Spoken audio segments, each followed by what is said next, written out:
ওয়ালাইকুম আসসালাম। কেমন আছেন সবাই? একে একে নাম বলে দেন। আমি মাইশা ভুইয়া, পরমা হাওলাদার, আসমানি রাজা। আমার নাম আরতিল্লা সাদিয়া। আমার নাম ঐশিকা সরকার। আমার নাম শহীদা সিদ্দিকা। আমার নাম বর্ণিকা সরকার। গ্রুপ লিডার কে? বর্ণনা করবে কে? আপনি না? হ্যাঁ, কি নিয়ে আসছেন আজকে বলেন।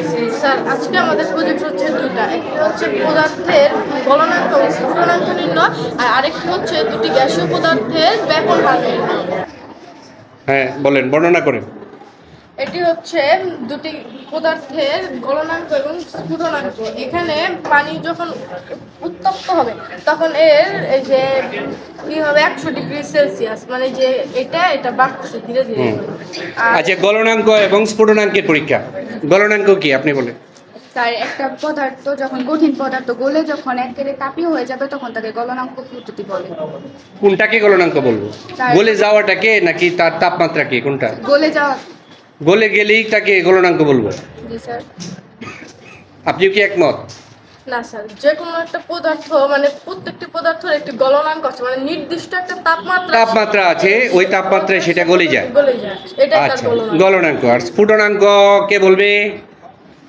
হ্যাঁ আসমা বলো, স্ফুটনাঙ্ক। তাহলে মেলায় আসলে কিন্তু ক্লিয়ার ধারণা নিয়ে আসতে হবে, যেহেতু এখানে গলনাঙ্ক এবং স্ফুটনাঙ্ক বলা হচ্ছে। তাহলে যে তাপমাত্রায় কিব কোনো বস্তু গ্যাসীয় অবস্থায় উদ্দায়ী হয়ে যাবে, তাহলে এই বিষয়গুলো থেকে তোমার বিজ্ঞান টিচারের কাছ থেকে অবশ্যই সুস্পষ্ট ধারণা নিতে হবে, তারপর মেলার স্টলে বসতে হবে। কথা ঠিক কিনা? তো আমরা এই বিষয়ে আরও ভালো জানবো। এটা কি তোমার পাঠ্যপুস্তকে আছে? কততম অধ্যায়ে? স্যার, চতুর্থ অধ্যায়। চতুর্থ অধ্যায়ে। তো পিছনে তোমরা অনেকগুলো ব্যানার দিয়েছ, আমরা একটু ব্যানারগুলো দেখব। দুটি গ্যাসীয় পদার্থের ব্যাপন দিয়েছ। এই ব্যানারে যা লেখা আছে এই সবগুলো কি তোমরা বুঝে লিখেছ? সবগুলো কি পারো? এবং পরীক্ষায় আসলে সেগুলো লিখতে পারবে, তাই তো?